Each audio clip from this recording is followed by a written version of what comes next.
రాఖీ పండుగను పురస్కరించుకుని ఆంధ్రప్రదేశ్ ప్రజలందరికీ సీఎం చంద్రబాబు నాయుడు హృదయపూర్వక శుభాకాంక్షలు తెలిపారు. అన్నా చెల్లెళ్లు, అక్కా తమ్ముళ్ల మధ్య ఉండే పవిత్ర బంధానికి రాఖీ ప్రతీక అని పేర్కొన్నారు. ప్రతి ఒక్కరి జీవితంలోనూ సహోదర భావం, ఆప్యాయతలు నిండిపోవాలని ఆకాంక్షించారు.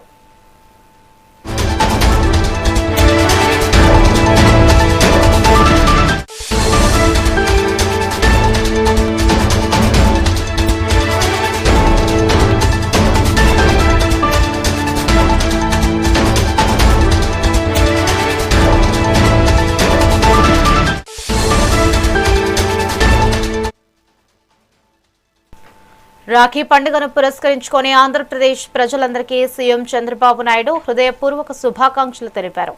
అన్నా చెల్లెళ్లు, అక్కా తమ్ముళ్ల మధ్య ఉండే పవిత్ర బంధానికి రాఖీ ప్రతీక అని పేర్కొన్నారు. ప్రతి ఒక్కరి జీవితంలోనూ సహోదర భావం, ఆప్యాయతలు నిండిపోవాలని ఆకాంక్షించారు.